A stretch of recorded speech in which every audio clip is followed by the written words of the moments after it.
There's a question that most people carry around without ever quite putting into words.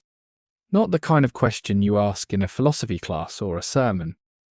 The kind that shows up at 2 a.m. or at a funeral, or on an ordinary Tuesday when everything is fine and you still feel like something essential is missing. It's not really a question about God or religion or meaning in the abstract. It's more like a feeling that refuses to go away. That the world is more beautiful than it has any right to be, and more brutal than it should be, and that both of those things are true at the same time, and nobody has ever given you a fully honest account of why. That's what this series is about. Not a defense of Christianity, not an attack on it. An attempt to actually think it through, from the ground up, with the strongest objections on the table and no hand-waving about the parts that are hard. 6 episodes. One question. Let's start at the beginning. Reality is gorgeous, and it's a slaughterhouse. You walk outside and the world is breathtaking. The light, the mountains, the fact that music exists, the fact that a newborn baby grips your finger. And then you turn around and there's a kid dying of something nobody can pronounce. And somewhere right now someone is being sold. And the ocean is full of things eating each other alive. And the news is a parade of cruelty so relentless you have to numb yourself just to function. And you hold both of those, the glory and the horror, and you go, what is this place? What kind of story are we in? This is not an abstract question. Nearly 3 in 5 young adults in the United States report feeling that their lives lack meaning and purpose. The overall prevalence of depression in US adolescents and adults increased 60% over the past decade. Globally, suicide is the 3rd leading cause of death among 15 to 29-year-olds. We built the most connected, most prosperous, most technologically advanced civilization in human history, and the generation inheriting it is drowning in purposelessness. The slaughterhouse is not just out there in war zones and trafficking networks. It is in the 3 pounds of grey matter behind the eyes of the person watching this, who woke up this morning and could not name a reason to get out of bed. Something is wrong. And the wrongness is not being fixed by more information, more connection, more options, more freedom to construct your own identity from scratch. The Enlightenment promised that removing the shackles of religiosity would lead to a utopia. We removed them. The result is not a utopia. It is a generation that is more anxious, more depressed, more medicated, and more suicidal than any generation on record, and that has access to more comfort and distraction than any generation that ever lived. The beauty is still real. The horror is still real. And the ache, the sense that something is missing, that this is not all there is, that you were made for more than what the screen and the scroll are offering. That ache is the loudest signal in the data. That's the question. And the core thesis, the one-line version of everything I'm about to lay out, is this. Reality is a good creation under contest. Humans are trained through weakness and love into a vocation of stewardship and restoration. And Jesus is the decisive invasion that turns the war toward resurrection rather than escape. That probably raises more questions than it answers. Good. That's where we are. Before we get to what I think is true, I want to spend some time on what hasn't worked, because the failed answers matter. They tell us something about the shape of the question. Apply "you are a product of time plus matter plus chance" to the actual questions of a lived human existence. Why get up? Why care about anyone? Why does any of it matter? Why does betrayal hurt in a way that feels like more than neurochemistry? And the answer that comes back from within the system is, it doesn't. Not ultimately. Not finally. The universe neither knows nor cares. Most people, when they actually tried to live inside that conclusion rather than just think it, found they couldn't sustain it. Not because they were intellectually weak, but because the conclusion doesn't match the data of their own experience at the most basic level. The experience of love, of guilt, of meaning, of beauty, of the particular ache that comes from injustice, these don't feel like noise, they feel like signal. A framework that requires you to treat your deepest experiences as sophisticated illusions produced by a process that doesn't care about truth, is asking for a very high price. The new atheism diagnosed a meaning vacuum it could not fill. It identified the problem that inherited religious structures were no longer convincing to a growing portion of the educated population without providing what those structures had provided: a story about what you're for, a framework for guilt and its resolution, a ground for identity that doesn't collapse under pressure, and an answer to death. The movement produced excellent critique and thin alternatives. The critique was largely right. The alternatives were largely insufficient. The meaning vacuum has not closed. If anything, it has deepened. The secular frameworks that were supposed to replace religious ones, therapeutic models, identity politics, consumerism, nationalism, the pursuit of influence and followership, have each in their own way failed to provide what they promised. People are more connected than at any point in human history and reporting more loneliness, more entertained and more bored, more able to project success and more privately empty. The expressive individualism that was supposed to produce authentic selfhood has produced instead a generation told to stand on their own 2 feet, who are standing on their own 2 feet and finding that the ground underneath them is less solid than advertised. This is not an argument for returning to inherited religion. Inherited religion carried its own failure modes, some of them catastrophic. It's an observation that the project of replacing the religious account of human existence with a secular one has not produced what was advertised. The questions haven't gone away. They've gone underground. And they're coming back up in the form of mental health crises, in the form of meaning seeking in unexpected places, in the form of a generation asking questions that the secular frame simply doesn't have the equipment to answer. Here's where we're going. This is a long road, so let me give you the map up front. This episode is the problem. Why this world feels simultaneously gorgeous and like a slaughterhouse. And an honest account of the texts I'm working with. Episode 2 is the frame, the contested creation war story. What Scripture actually says about why things are the way they are, what humans are, and why suffering exists. Episode 3 is the invasion. Jesus, what kind of subject he was, how he lived, what happened at Gethsemane and the cross, how the mechanism actually works, and how forgiveness and justice hold together without either one swallowing the other. Episode 4 is the pattern, what this looks like in ordinary life, the inversion at human scale, what to do when you're responsible for protecting others, what happens when you fail, and why the failure is part of the architecture. Episode 5 is the middle, where we are in the story right now, why things aren't getting better on schedule, what disclosure means, and why patience is not the same as indifference. Episode 6 is the resistance life, the practical field manual, prayer, fasting, generosity, weakness as weapon, the diagnostic tests, where the story ends, and how you test whether any of this is actually true. That's the arc. What follows began as a retrieval.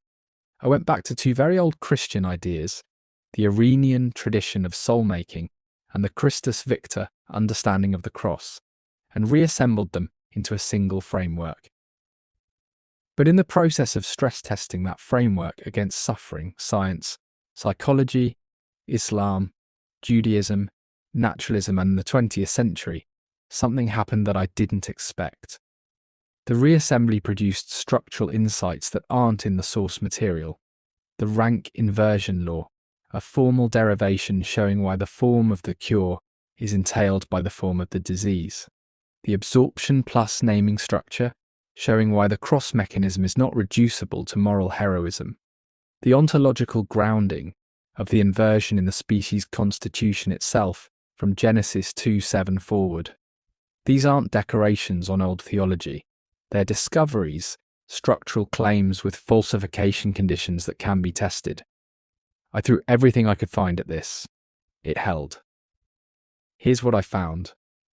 The strongest version of the objection should come first, because if what I've built can't face the objection at full strength, it doesn't deserve your time.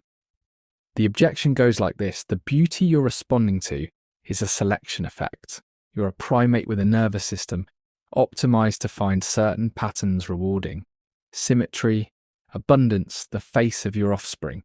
The beauty is neurochemistry. The horror is the universe operating normally. Predation, entropy, natural selection. These aren't evidence of a contest. They're physics. You're just a pattern-matching machine that doesn't like what it sees when the pattern doesn't serve your survival. And the ache, the longing for something beyond the material world, is adaptive. Dopaminergic reward prediction error creates a perpetual sense of not quite enough. It's the engine of survival. An organism that's satisfied stops striving and dies. The ache is just the engine idling. I take this seriously. The neurological account of aesthetic experience is largely correct. We do have hardware that responds to symmetry and harmony. The felt sense of beauty has measurable correlates. And the evolutionary account of baseline dissatisfaction is plausible and supported by evidence. What remains unresolved, whether beauty and moral horror are genuinely tracking features of reality, or are sophisticated projections of a nervous system that evolved to survive, not to perceive truth. I believe they're tracking reality. I can't prove it. And I'm going to be honest about that distinction throughout, not as hedging, but because honesty is the only currency worth spending on something this important. Let me tell you where this started, because the starting point matters. It shows how wrong you can be at the beginning and still end up somewhere real. The first question I started with was, could humans be fallen angels? That was the intuition. The feeling that we're inside something that started before us. And that hypothesis died. It died at the level of scripture. Humans are not recycled spirits. Genesis 2:7 is explicit. God forms the man from the dust of the ground and breathes into his nostrils the breath of life. We're dust and breath embodied, distinct. Our own thing, not angels who forgot who they were. So the identity idea was wrong, but the intuition behind it, the feeling that we're inside something that started before us, that survived. And what survived led to a much better question. Not, are we the same beings as the angels? But, are we inside the same war? That pivot changed everything. The story starts before the garden. Before I build the framework, I owe you something. I owe you an honest account of what these texts are and how I'm handling them. The framework I'm about to lay out draws heavily on the New Testament, the Gospels, Paul's letters, Revelation. And if you've spent any time studying the Bible from a historical or academic perspective, you know that these texts are not a single document dropped from the sky. They're a collection of writings by different authors, in different decades for different audiences, with different theological emphases. And I need to be straight about that before I start treating them as a coherent story. The oldest Christian writings we possess are not the Gospels. They're Paul's letters, written in the late 40s through the early 60s, roughly 15 to 30 years after Jesus' death. Paul never met Jesus during his lifetime. He was a Pharisee who persecuted the early Christians, had a conversion experience on the road to Damascus, and became the most prolific missionary in the early church. His letters are not biographies of Jesus. They're correspondence written to new churches scattered across the Roman world, dealing with specific problems. These are the earliest Christian voices we have, and they're already debating theology with each other. The argument started immediately. The Gospels came later. Mark is the earliest, written around 65 to 70 AD, probably in Rome, probably in response to Nero's persecution. This is the persecution in which both Peter and Paul were likely executed. If you were a Christian watching the two most influential leaders of your movement get murdered in front of you, you might think, I should probably write down what they told me about Jesus before everyone who knew him is dead. Mark's Jesus is the most human of the four portraits.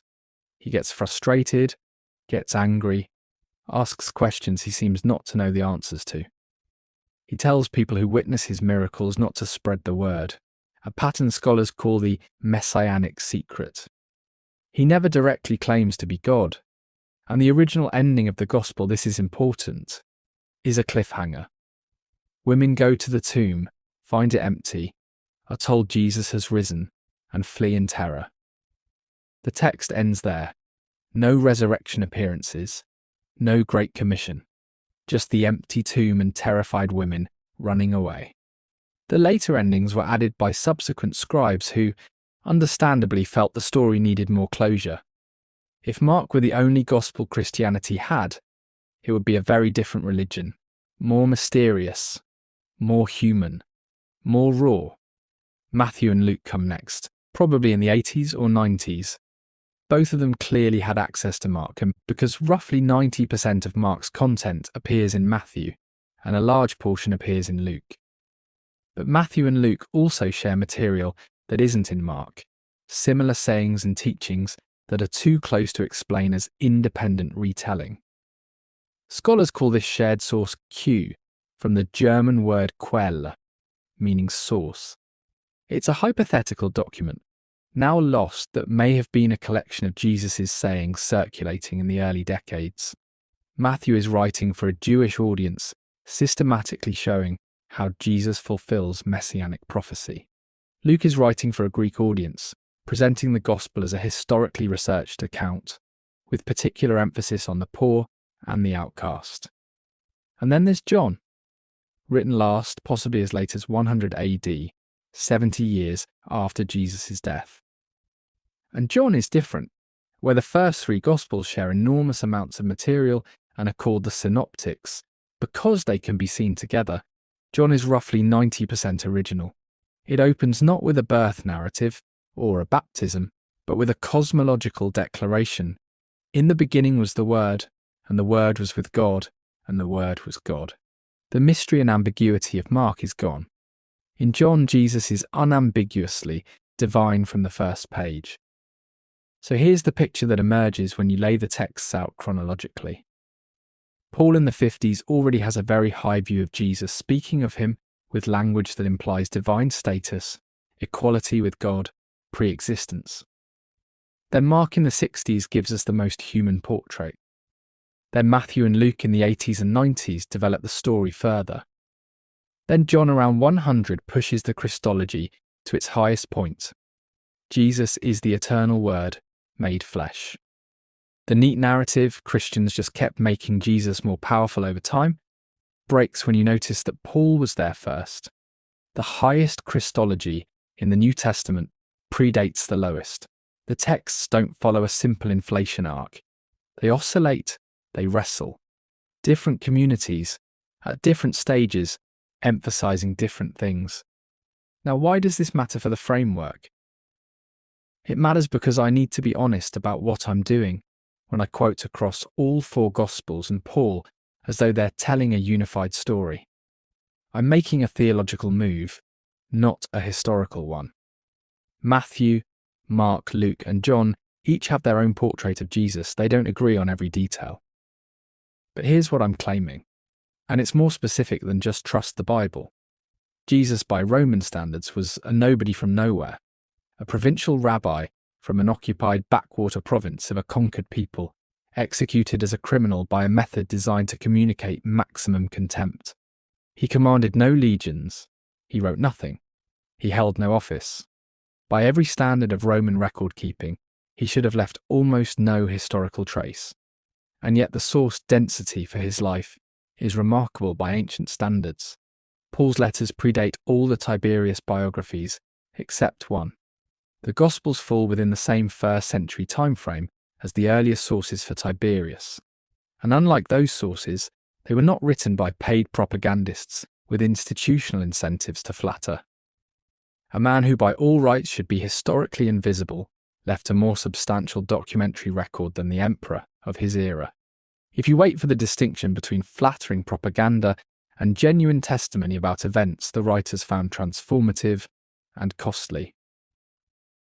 This doesn't prove anything supernatural, but it matters when evaluating whether the documents are serious historical evidence. The standard objection to the documents as evidence is the telephone game, stories passing from person to person over decades, each transmission introducing drift and mythological inflation. The objection has surface plausibility, but it fails in a specific and important way. In the telephone game, the rules are: one person whispers to one other person only once, and the chain is sequential. Every condition of that game is designed to corrupt the message as quickly as possible. Ancient oral transmission worked almost exactly the opposite way. Stories were told in large groups, repeatedly, with explicit cross-checking built into the culture.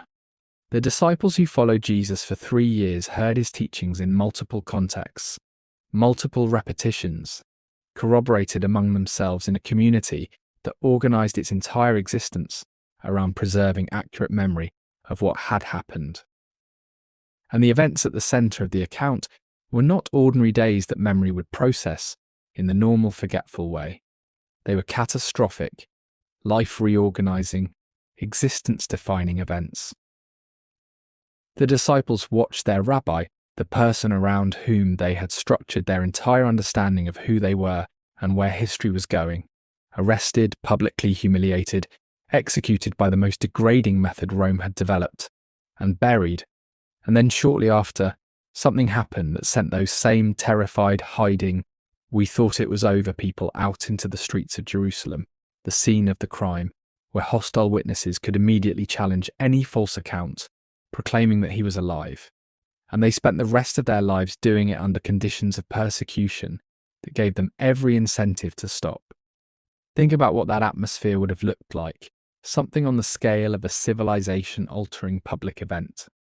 No phones, no internet, no 24-hour news, no psychological distance. A harder world where fear spreads by voice, memory is communal, and public events hit people more directly in the nervous system. Now add this.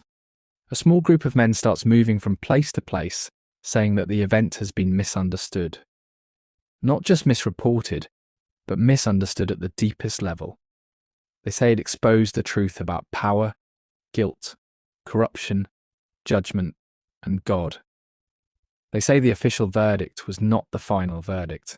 They say history has split open, and they keep saying it under pressure, cost, and threat. In that world, you would not expect people to shrug and move on. You would expect fixation, testimony, repetition, dispute, preservation, communities forming around the meaning of the event, people becoming meticulous, not because they live in an age of technology, but because they believe they are living in the aftershock of revelation. Once you grasp that atmosphere, the rise of intense testimony, preservation, proclamation, and eventually documentation stops looking strange.